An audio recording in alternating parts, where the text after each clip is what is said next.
नमस्कार मित्रों, आपका डॉक्टर आलोक चैंटिया AIRO NDF चैनल पर स्वागत है। क्या आपको ऐसा लगता है कि आपका पूरा शरीर शुद्ध है, प्योर है, या यूँ कहें कि मनुष्य के लिए आवश्यक 46 गुणसूत्रों से बना यह शरीर सिर्फ और सिर्फ उन गुणसूत्रों से निर्मित कोशिकाएं यानी प्रोटीन का ही अभिव्यक्ति के रूप में लक्षण है? जी नहीं। जब से मानव इस पृथ्वी पर आया है तब से लेकर आज तक न जाने पृथ्वी पर कितनी बार उसे कितनी तरह के वायरस यानी विषाणुओं से सामना करना पड़ा है, और जब जब उसके सामने विषाणु आए हैं उसके शरीर ने इसका विरोध किया है, जिसके विरोध के कारण उसके शरीर में एंटीबॉडीज़ पैदा हुए हैं। और ये एंटीबॉडी भी एक प्रोटीन है जो शरीर के साथ लाखों वर्षों से चले आ रहे हैं। और आज आप जिस वर्तमान आधुनिक मानव को देखते हैं, उस आधुनिक मानव के संपूर्ण DNA में 7% DNA इन लाखों सालों के उन विषाणुओं का है जो 2.3 ट्रिलियन के रूप में आपके शरीर में उपलब्ध है।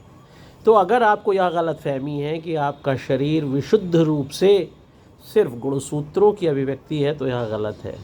यह बात मैं आपको सिर्फ इसलिए बता रहा हूँ कि आमतौर पर सोशल मीडिया पर जिस शुद्धता की, प्योरिटी की वकालत की जा रही है, जिसके लिए व्यक्ति को प्रेरित किया जा रहा है, उसके लिए कोई प्रेरणा की ज़रूरत नहीं है। मानव शरीर और मानव मस्तिष्क स्वयं अपने अनुकूल वातावरण बनाने के लिए जो विरोध करते हैं, प्रतिरोध करते हैं, उन प्रतिरोध के फलस्वरूप व्यक्ति का निर्माण स्वतः ही हो जाता है।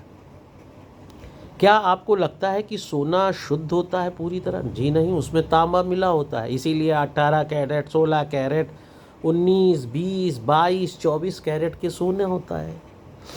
दुनिया में यहाँ तक कि जो आपके शरीर में रक्त बह रहा है वह भी शुद्धतम नहीं है। उसमें भी एमिनो एसिड भी मिला हुआ है, एल्ब्यूमिन भी मिला हुआ है, शुगर भी मिला हुआ है, ग्रुप स्पेसिफिक सब्सटेंस भी मिला हुआ है, नमक भी मिला हुआ है, चीनी भी मिली हुई है। ऐसी स्थिति में अगर ऐसा न होता तो आपके शरीर को सारे पोषक तत्व ही न मिल पाते। ऐसे में जब समाज में यह बात हर समय सोशल मीडिया पे कथावाचक, दार्शनिक, अध्येता इस बात को समझाने में लगे हैं, जीवन को समझिए, जीवन को समझिए, तो समझने की कोई आवश्यकता नहीं, क्योंकि प्रकृति आपके जीवन को खुद समझ रही है। वो आपके अंदर आवश्यकता अनुसार इतना प्रतिरोध स्वयं पैदा कर देती है कि अगर आप में वह प्रतिरोध पैदा करने की शक्ति है तो आप समय के अनुकूल मानव बन जाते हैं। और इस बात को प्रमाणित किया था चाणक्य ने, जिसने अपने समय में बहुत ही न्यूनतम स्तर पर पारा खिलाकर विषकन्याएं बनाई थीं। जब आप अपने शरीर को परिस्थितियों के अनुरूप ढालते हैं तब परिस्थिति के अनुरूप आप तैयार हो जाते हैं। ऐसे में इस बात का क्या मानना कि हमारे को जीवन में शुद्धतम स्थिति की ओर जाना है, क्योंकि शुद्धतम स्थिति जैसा कोई भी भाव इस पृथ्वी पर न था, न है, न रहेगा, क्योंकि शुद्धतम स्थिति में कुछ होता ही नहीं है।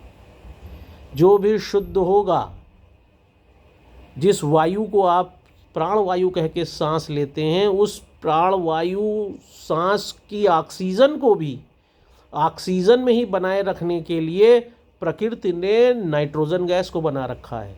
क्योंकि अगर नाइट्रोजन गैस इतनी अधिक मात्रा में न होती, करीब 75% होती है, तो आप विश्वास करिए ये ऑक्सीजन ओजोन बना लेती है, और ओजोन प्राणघातक होती है। तो कोई भी चीज़ अपने शुद्धतम रूप में हमारे लिए उपयोगी नहीं है, बल्कि जब उसके साथ कुछ संक्रमण रहता है तब वह हमारे लिए उपयोगी होती है। इसीलिए जितने भी धर्म हैं, जितने भी न्याय हैं, जितने भी दर्शन हैं, और जितने भी अरण्यक, ब्राह्मण, कथावाचक के रूप में सारी बातें बताने वाले लोग हैं, उनको सुनने के बजाय आप यह मान के चलिए कि प्रकृति में संक्रमण होना एक प्राकृतिक तत्व है और यह होता रहेगा। प्रकृति स्वयं मनुष्य को उस तरीके का तैयार कर लेगी जैसी आवश्यकता है।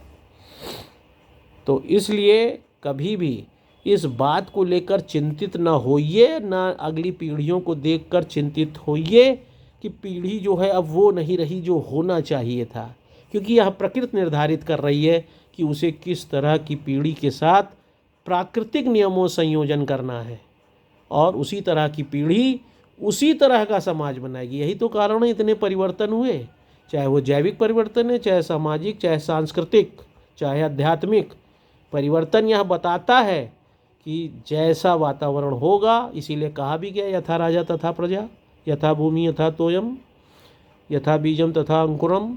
तो आपको यह समझना होगा।